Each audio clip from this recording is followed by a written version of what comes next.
ദൈവ തിരുനാമത്തിന് മഹത്വമുണ്ടാവട്ടെ. അപ്പോസ്തലനായ പൗലോസ് ശ്ലീഹ തെസ്സലോനിക്കർക്ക് എഴുതിയ 1-ാം ലേഖനം അവസാനത്തെ അധ്യായമായ 5-ാം അധ്യായം നമ്മളിന്ന് വായിച്ച് ധ്യാനിക്കുകയാണ്. 4-ാം അധ്യായത്തിൻ്റെ അവസാന ഭാഗത്ത് കർത്താവിൻ്റെ രണ്ടാമത്തെ വരവിനെക്കുറിച്ച്, ആ മഹത്വ പ്രത്യക്ഷതയെക്കുറിച്ച് പൗലോസ് ശ്ലീഹ ഓർമ്മപ്പെടുത്തി. വാങ്ങിപ്പോയവരുടെ അവസ്ഥകളെക്കുറിച്ചൊക്കെ അദ്ദേഹം പറഞ്ഞു. രണ്ടാമത്തെ വരവ് എങ്ങനെയായിരിക്കുമെന്നാണ് അദ്ദേഹം ഇവിടെ പറയുന്നത്. അത് വളരെ അവിചാരിതമായ സമയത്താണ് കർത്താവിൻ്റെ വരവ് സംഭവിക്കുക. ഇവിടെ പൗലോസ് ശ്ലീഹ പറയുന്നു, കള്ളൻ രാത്രിയിൽ എന്ന പോലെ കർത്താവിൻ്റെ നാൾ വരും. കള്ളന്മാർ തങ്ങളുടെ വരവ് മുന്നമേ വിളംബരം ചെയ്തിട്ടല്ല വരുന്നത്. ആ വരവ് അപ്രതീക്ഷിതമായിട്ടാണ്. ആയതുപോലെ കർത്താവിൻ്റെ വരവും അപ്രതീക്ഷിതമായിട്ടായിരിക്കും സംഭവിക്കുക. അതുകൊണ്ട് നമ്മൾ വെളിച്ചത്തിൻ്റെ മക്കളാണ്. ആ വെളിച്ചത്തിൻ്റെ മക്കൾ യഥാർത്ഥ വെളിച്ചമായ ക്രിസ്തുവിനെ പ്രതീക്ഷിച്ചുകൊണ്ട് ഇരിക്കേണ്ടവരാണ്. നാം അന്ധകാരത്തിലല്ല ജീവിക്കുന്നത്. അതുകൊണ്ട് ആത്മാവിൽ ഉറങ്ങുന്നവരായിട്ടല്ല, ഉണർവുള്ളവരായി നമ്മൾ ഇരിക്കണം. തൻ്റെ സുവിശേഷ ഭാഗങ്ങളിലൊക്കെ കർത്താവ് പറഞ്ഞു, നിങ്ങൾ ഉണർവുള്ളവരായിരിക്കണം. ഉറക്കം എന്താണ്? പാപത്തിലുള്ള മുഴുകലാണെന്ന് നമ്മൾ നേരത്തെ കണ്ടിട്ടുള്ളതാണ്. നാം ഉറങ്ങുകയാണോ ഉണർന്നിരിക്കുകയാണോ എന്ന് എങ്ങനെ അറിയാൻ പറ്റും? ഉറങ്ങുന്ന വ്യക്തി തൻ്റെ ചുറ്റുമുള്ള യാഥാർത്ഥ്യങ്ങളെക്കുറിച്ച് ബോധവാനല്ല. കാരണം ഉറങ്ങുമ്പോൾ നമ്മുടെ കണ്ണിനതൊക്കെ മറഞ്ഞു കഴിഞ്ഞു. ഇപ്പോൾ പിന്നെ ഇവിടെ സംഭവിക്കുന്ന അയഥാർത്ഥമായ കാര്യങ്ങളുടെ സ്വപ്നങ്ങളുടെ ലോകത്താണ് പിന്നെ നമ്മൾ പലപ്പോഴും ജീവിക്കുക. ആയതുപോലെ ദൈവത്തെക്കുറിച്ച് പ്രത്യാശയില്ലാത്ത ഒരാൾ ഈ ലോകത്തെക്കുറിച്ച് മാത്രമാണ് അവൻ ചിന്തിക്കുന്നത്. അതുമാത്രമാണ് യഥാർത്ഥമെന്ന് അവന് തോന്നുന്നത്. അതൊരു സ്വപ്നലോകമാണ്. അപ്രകാരം ആത്മീയമായി ഉറങ്ങുന്ന ഒരു വിശ്വാസിക്ക് നിത്യമായ കാര്യങ്ങളെക്കുറിച്ചുള്ള ഒരു അവബോധം മങ്ങിപ്പോവുകയും ഈ ലോകത്തിലെ താൽക്കാലിക കാര്യങ്ങളാണ് യഥാർത്ഥങ്ങളെന്ന് അവനെ തെറ്റിദ്ധരിച്ച് അവൻ ജീവിക്കുകയും ചെയ്യും. വാസ്തവത്തിൽ സ്വർഗീയമായവയാണ് നിത്യമായ രാജ്യവും നിത്യമായ സത്യവും. അതിനെക്കുറിച്ചാണ് കർത്താവ് പറഞ്ഞത്, പുഴുവും തുരുമ്പും നശിപ്പിക്കാത്ത രാജ്യമെന്ന്.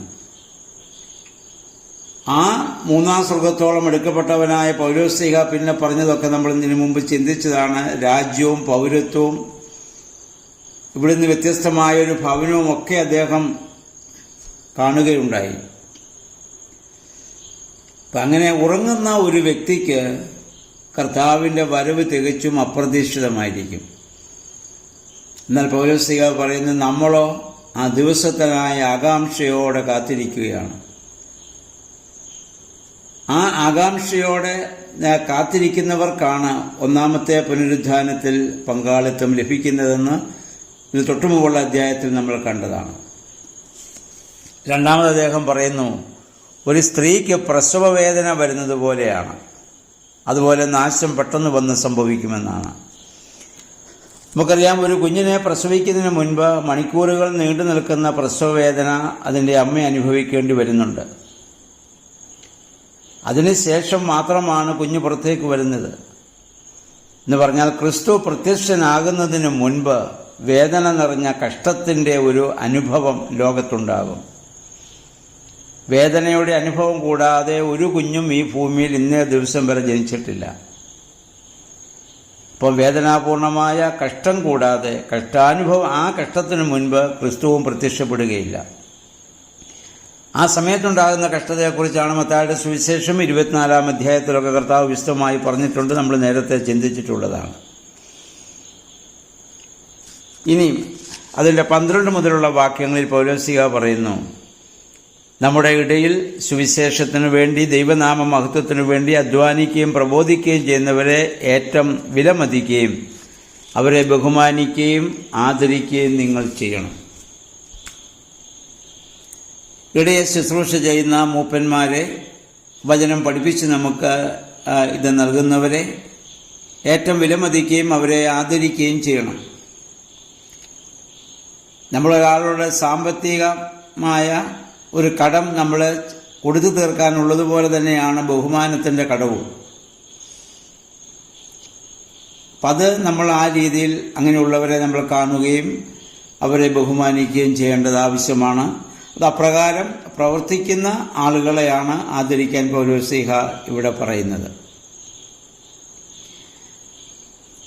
5:14 മുതൽ 18 വരെയുള്ള വാക്യങ്ങളിൽ പൗലോസ്ലീഹ നമ്മുടെ സാമൂഹിക ജീവിതത്തിൽ വിശ്വാസികൾ എങ്ങനെ ജീവിക്കണം, അല്ലെങ്കിൽ മറ്റുള്ളവരോടുള്ള നമ്മുടെ മനോഭാവം എന്തായിരിക്കണം എന്നുള്ളത് അദ്ദേഹം ഒരു 9 പ്രബോധനങ്ങൾ ഇവിടെ നൽകുന്നുണ്ട്.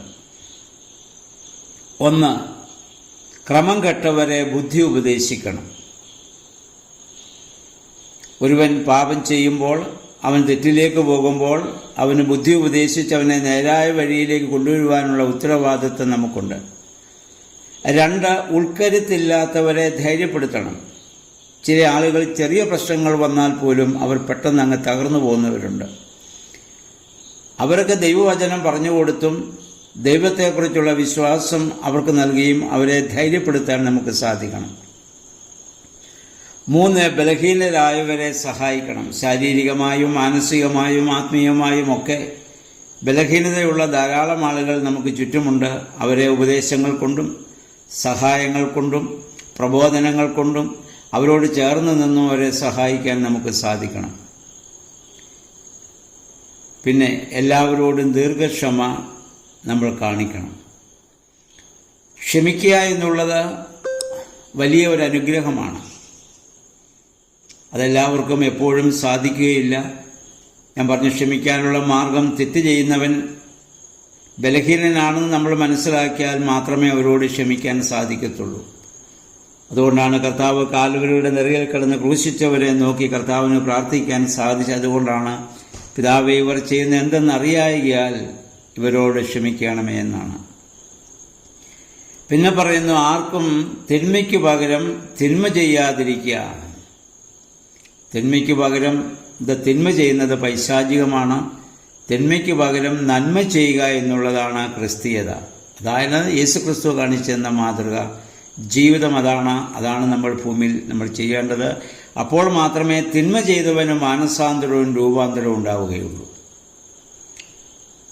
മറ്റൊന്ന്, മറ്റുള്ളവരുടെ നന്മ നമ്മൾ ലക്ഷ്യമാക്കണം. നമ്മൾ പറയുന്ന വാക്കുകളാലും മറ്റുള്ളവരോടായ ഇടപെടലുകളിലാണെങ്കിലും ഉപദേശങ്ങളിലായാലും സഹായം എല്ലാത്തിനും നമ്മുടെ ലക്ഷ്യം ആത്യന്തികമായി അവരുടെ നന്മയായിരിക്കണം. പിന്നെ പറയുന്ന, എല്ലായ്പ്പോഴും സന്തോഷിക്കുക, ഇടപെടാതെ പ്രാർത്ഥിക്കുക. എല്ലായ്പ്പോഴും സന്തോഷിക്കാൻ പറ്റുമോ? ക്രിസ്തുവിൽ പൂർണ്ണമായി സമർപ്പിതമായി ആയവൻ അത് സാധ്യമാണ്. ഈ ലോകത്തിലെ യാതൊരു പ്രശ്നങ്ങളും അവനെ ഒരു പരിധി വിട്ട് അലട്ടുകയില്ല. ഇടപെടാതെ പ്രാർത്ഥിക്കുക എന്ന് പറഞ്ഞാൽ എല്ലായ്പ്പോഴും പ്രാർത്ഥനയുടെ ആത്മാവിലായിരിക്കുക. ചെറിയ വാക്കുകൾ കൊണ്ടും അല്ലാതെയൊക്കെ നമുക്ക് നടപ്പിലും ഇരിപ്പിലും കിടപ്പിലും ഒക്കെ പ്രാർത്ഥനയുടെ അനുഭവത്തിലായിരിക്കാൻ പറ്റും. അവസാനം പറയുന്നു, എല്ലാത്തിനും നന്ദി നമ്മൾ കരയറ്റുക. ദൈവം ഓരോ ദിവസവും അത്ഭുതകരമായി വഴി നടത്തുന്ന ആ വിധങ്ങളെ ഓർത്ത് ദൈവത്തിന് നന്ദി പറയാൻ സാധിക്കണം. അത് ദൈവം നേരിട്ടും മറ്റുള്ളവരിലൂടെയും സാഹചര്യങ്ങളിലൂടെയും കാലാവസ്ഥകളിലൂടെയും അല്ലെങ്കിൽ നമ്മുടെ മറ്റുള്ള പരിതസ്ഥിതികളിലൂടെയൊക്കെ ദൈവം നമ്മളെ വഴി നടത്തുന്ന ദൈവത്തിന് എപ്പോഴും നമ്മൾ നന്ദി പറയാൻ നമ്മൾ ബാധ്യസ്ഥരാണ്. ഇതൊക്കെയാണ് നമ്മൾ മറ്റുള്ളവരുമായുള്ള ബന്ധത്തിൽ ചെയ്യേണ്ടതെന്ന് പൗലോസ്ലീഹ ആ തെസ്സലോനിക്ക സഭയോട് പറയുന്നത് നമ്മളോടും കൂടി പറയുന്നതാണ് എന്ന് കരുതി നമ്മൾ പ്രത്യേകമായി ഓർക്കുക. 5:19 മുതൽ 21 വരെയുള്ള വാക്യങ്ങൾ പ്രവചനത്തെക്കുറിച്ചുള്ള ചില ഉപദേശങ്ങളാണ്. അക്കാലങ്ങളിൽ പ്രവചന വരമുണ്ടായിരുന്നു. അപ്പം അത് അങ്ങനെ പരിശുദ്ധാത്മാവിൽ യഥാർത്ഥമായി കാര്യങ്ങൾ ഇത് പ്രവചിക്കുക എന്നുള്ളത് എന്താണെന്ന്, പ്രവചനം എന്താണെന്ന് ചോദിച്ചാൽ ദോസ് ഹൂ സ്പീക്ക് ക്ലിയർലി എന്നുള്ളതാണ് ഇംഗ്ലീഷിലുള്ള അർത്ഥം. വ്യക്തമായി സംസാരിക്കുക എന്നുള്ളതാണ് പ്രവചനം എന്നുകൊണ്ട് ഉദ്ദേശിക്കുക. അല്ല ഭാവി കാര്യങ്ങൾ പറയുന്നതല്ല, അതതിൻ്റെ ഒരു ഭാഗം മാത്രമാണ്. ബി എന്ന് പറഞ്ഞാൽ അത് അല്ല സുറിയാനിൽ നബി എന്ന് പറയും. അതിലാണ് നമ്മൾ നബി എന്ന് പറയുന്നത്. എന്ന് പറഞ്ഞാൽ പ്രവാചകൻ എന്നാണ് അർത്ഥം. നാഥാം പ്രവാചകൻ ദാവീദിൻ്റെ മുഖത്ത് നോക്കി അദ്ദേഹം ചെയ്ത തെറ്റുകളെ തെറ്റുകളാണെന്ന് പറയാൻ സാധിച്ചു. അതാണ് ഒരു പ്രവാചകൻ്റെ ദൗത്യം. തെറ്റെന്നും ശരി ശരിയെന്നും പറയാനും അതനുസരിച്ച് നമ്മുടെ ജീവിതത്തെ അതിനോട് ചേർത്ത് ക്രമപ്പെടുത്തുവാനും നമുക്ക് സാധിക്കണം. എന്നാൽ കള്ളപ്രവാചകന്മാരെയും കള്ളപ്രവചനങ്ങളെയൊക്കെ തിരിച്ചറിയാനുള്ള വിവേകവും നമുക്കുണ്ടാവേണ്ടതാണ്. പിന്നെ അവസാനം അതിൻ്റെ 5:23 ഭാഗങ്ങൾ പൗലോസ്ലീഹ പറയുന്നു,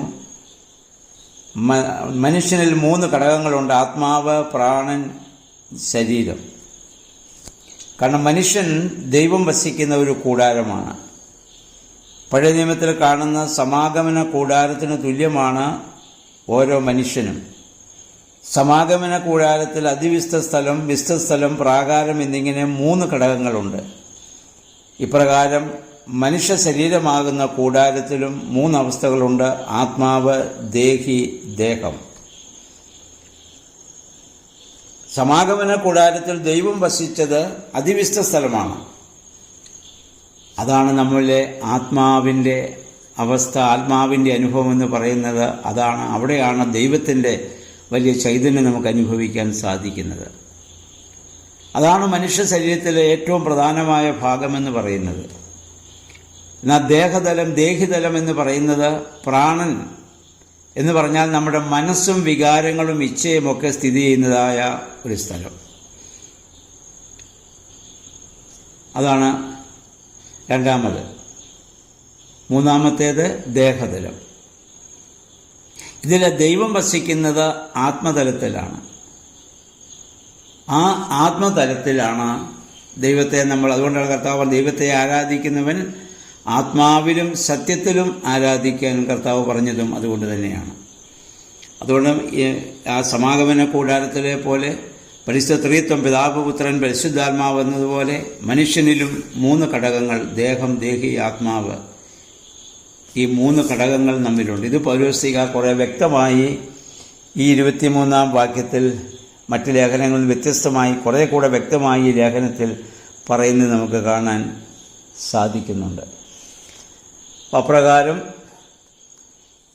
ദൈവസ്വഭാവത്തെ നമ്മൾ സ്വീകരിച്ച് കർത്താവിൻ്റെ രണ്ടാമത്തെ വരവിനു വേണ്ടി നമ്മെ തന്നെ ഒരുക്കുവാനുള്ള ആഹ്വാനമാണ് പൗലോസ്ലീഹ ഈ 5-ാം അധ്യായത്തിൽ, ഇവിടെ ഈ 1-ാം ലേഖനത്തിൻ്റെ സമാപന അധ്യായത്തിൽ നമുക്ക് നൽകുന്നത്.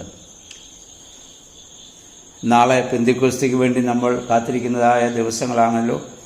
ആ പെന്തിക്കോസ്തിയുടെ അനുഭവം നമുക്കുണ്ടാകുമ്പോൾ നമ്മിലെ ആത്മതലം കൂടുതൽ ചൈതന്യമുള്ളതായി പ്രവർത്തിക്കുവാൻ നമുക്ക് ദൈവസന്നിധിയിൽ നമ്മെ തന്നെ പൂർണ്ണമായി സമർപ്പിക്കാം. കർത്താവിൻ്റെ രണ്ടാമത്തെ വരവിനു വേണ്ടി നമ്മെ തന്നെ നമ്മൾ ഒരുക്കാം. ആ കർത്താവിൻ്റെ രണ്ടാമത്തെ വരവിൽ 1-ാമത്തെ പുനരുത്ഥാനത്തിന് പങ്കുവഹിക്കുന്നവരായി തീരുവാൻ ദൈവമേ ഞങ്ങളെ സഹായിക്കണമെന്നൊക്കെ പ്രാർത്ഥിക്കാം. അതിന് തക്കവിധം നമ്മുടെ ജീവിതത്തെ ക്രമപ്പെടുത്തുവാൻ ദൈവകരങ്ങളിൽ നമുക്ക് സമർപ്പിക്കാം. എല്ലാവർക്കും നല്ലൊരു ശുഭദിനം ആശംസിക്കുന്നു. ദൈവനാമം മാത്രം മഹത്വപ്പെടുവാൻ ഇടയാകട്ടെ.